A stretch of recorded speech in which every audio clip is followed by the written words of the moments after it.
Well, I think my number one priority in being a good father is raising children who become Christian, who carry on those values because it's what they believe in, and then extend that through their lives. And I think what I related to in the character of the father in this movie is that throughout the movie, the most powerful scene to me was when I sit down with my son and pray with him after he's had a particularly bad day at a baseball game, even when he's young. And I think you can see that through the rest of the movie. It's always most important to my character that his son becomes a strong Christian man, that he believes in those principles. And being a great baseball player is fantastic, but even more important than that, my role as a father is to guide him into becoming a Christian leader. Well, I think you're talking about the line, "Don't quit 5 minutes before the miracle happens." Yes. And for me, that's all about faith. No matter how dark it might seem right now, that if I'm doing the next right thing, God is going to see me through. And I don't know when that's going to happen.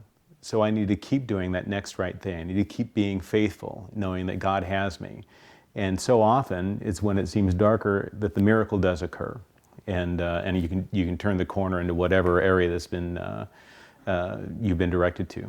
So it's just about faith, I think. My son, for a variety of reasons, had some issues come up in his life that had him pretty down. He was down with school. He was certainly having difficulty at home, and it can be discouraging for everybody. Talking with him about the same lesson over and over and over again, and he knows that he's doing wrong or that he's made another mistake and maybe repeated the same mistake. As a father, I think it's important to tell him you're making progress. You're not perfect yet, but you're making progress, towards that, and keep with it. Keep the faith that even though it doesn't seem like everything is going well, you're on the right path. You're doing the right thing. And it was important for me to tell him, don't quit 5 minutes before the miracle happens, because I can see it having been there, but he necessarily can't see through that. So it's always easier to have faith when it's hindsight. And that's what I was trying to convey to him. Don't quit 5 minutes before the miracle happens. It will happen.